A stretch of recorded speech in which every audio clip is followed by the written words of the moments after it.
Corrado Coccia presenta le storie di Corrado.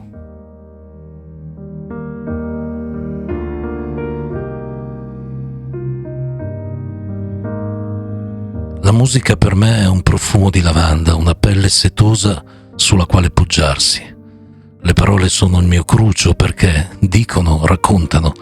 Le canzoni vanno scritte ma non descritte, ma qui in questa nuova avventura proverò a descriverne la genesi.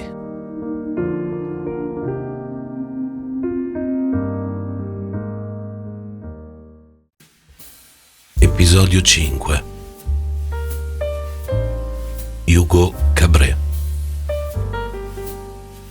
Negli scorsi episodi vi parlai della genesi di alcuni miei brani. Dopo una puntata insieme alla mia amica poetessa Roberta Tantillo e collaboratrice, oggi torniamo a parlare appunto del perché scrissi certe canzoni e quali storie sentite, viste e ascoltate mi hanno poi portato a scrivere le storie che vi racconto di volta in musica.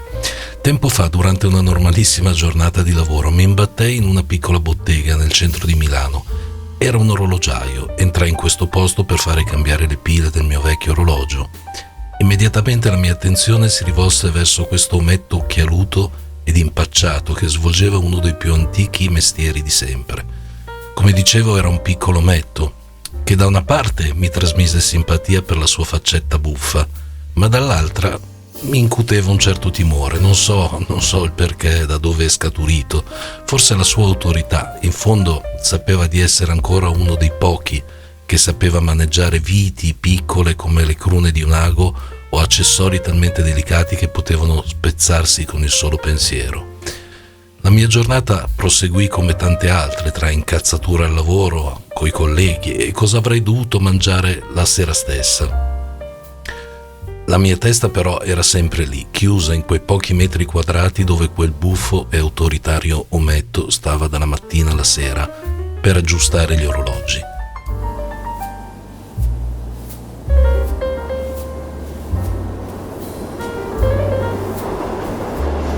Feci una riflessione. In fondo quest'uomo era un benefattore, come pochi.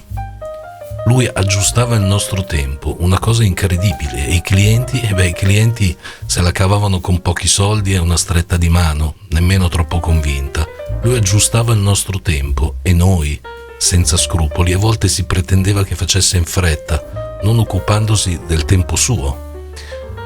Decisi pochi giorni dopo di pensare ad una storia e metterla in musica.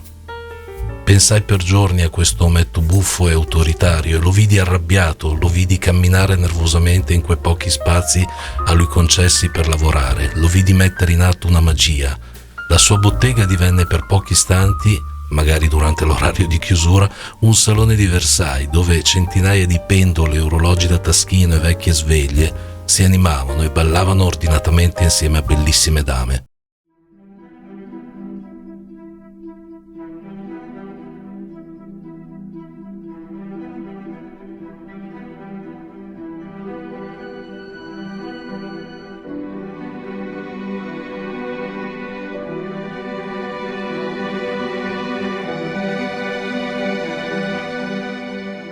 Qualche anno dopo proposi questo mio brano al maestro Danilo Minotti.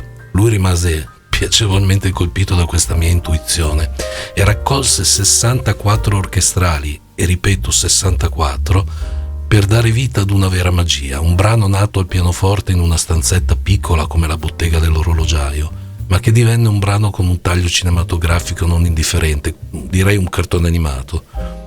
Un mio vecchio amico e collega cantautore un giorno mi disse: «Corrado, hai per caso visto il film Hugo Cabret?»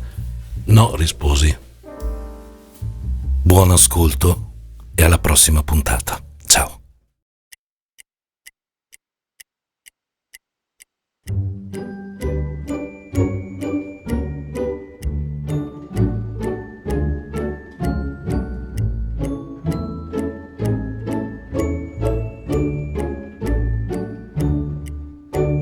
Aggiusto gli orologi da 30 anni, rinchiuso dentro a questo sgabuzzino.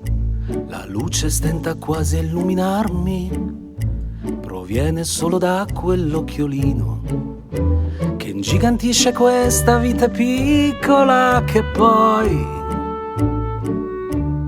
mi cadrà, e sì, è già che mi cadrà.